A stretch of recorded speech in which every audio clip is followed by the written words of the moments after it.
So I have a coworker and it's her birthday and she is diabetic.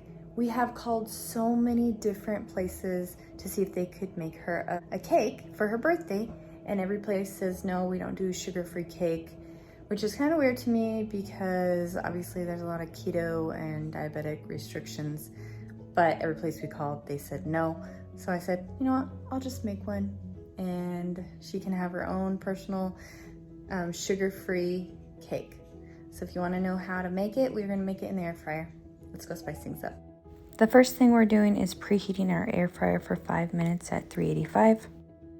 As you might know, regular flour does turn to sugar, so we are adding 1 cup of almond flour and we are adding a half a cup of coconut flour. Together it just makes the texture better. And 1/4 cup of unsweetened coconut powder. Now I'm adding 1/3 cup of a sugar replacement. It is similar texture to powdered sugar. They also make one in brown sugar, but obviously it's not actually sugar. Now we are adding a half a teaspoon of salt. This is Himalayan. We are adding sugar-free chocolate chips. This is the kind, the brand I like. We are going to add 2 tablespoons of these.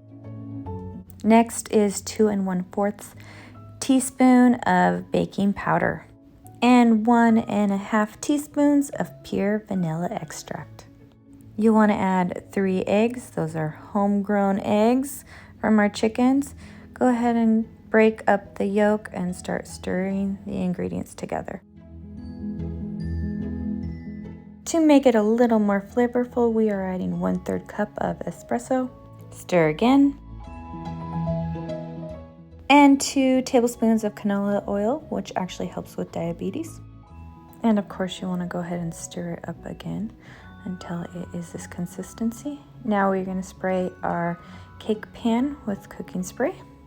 And now I am just putting my batter into my cake pan. And I kind of like to press it down once I put it in. You don't have to, but I just like it better. Now I'm just putting my cake pan into my air fryer basket. And then of course closing up my air fryer basket.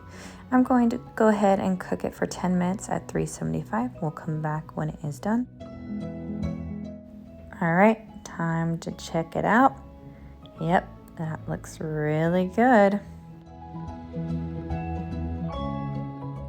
Next, you want to cool down your cake to room temperature, and we're going to make the buttercream frosting, which is a half a stick of butter, 1 teaspoon of vanilla extract, and 1/4 cup of this replacement sugar. Once it cools down enough, you can go ahead and add your buttercream frosting. This just makes the flavor of the cake so much better. And now go ahead and put it on, just like this. And then to add a little extra, I like to add the little chocolate, non-sugar chocolate chips to the top, just like this.